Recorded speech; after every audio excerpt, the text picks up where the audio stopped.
today's video is just going to talk about a little bit what's going on with the whole virus right now. As far as I'm concerned, I think that you should be prepared for a month's worth of food, I would say, minimum.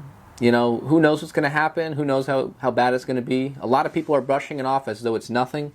There's even been people in my community that have flown overseas, and they were basically told to quarantine for a 14-day period from their job, and they actually didn't do anything at all. I see them out, you know, at the ski slopes, and they are out getting pizza and food.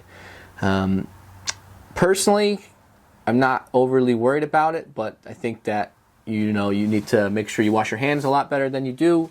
You want to make sure that you are prepared in case you do have to get quarantined. You want to self-quarantine if you live in a well-populated area.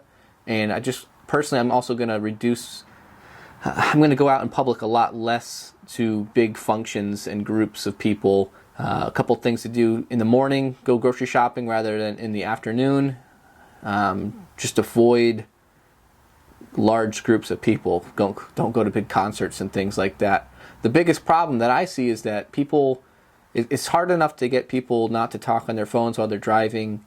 People don't want to be put in isolation. They don't want to be quarantined. So I think that is going to be a big problem. And I think that this is going to spread a lot more. Also, we don't quite know what the facts are or who to really believe on the subject. The government's job is really to make it so that you aren't panicked. So you don't really want to listen to them with 100% hope there. So keep that in mind. And I guess just you should be ready in case anything were to happen. And you should be ready for anything to happen. You know, like I said before in another video, you have to be ready for a snowstorm to hit if you live in an area that gets snowstorms. I believe it was down in Tennessee, just got hit by a bunch of tornadoes, or at least one big tornado anyways. And if you live in an area that gets tornadoes, you should be prepared for that. So whatever that means to you and whatever that means to the size of your family, but you should be prepared. You shouldn't expect other people to be able to help you at all times.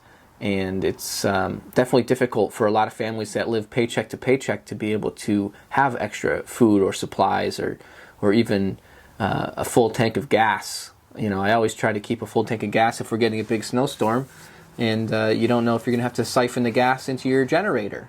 So keep that type of thing in mind. It's nice to have extra propane.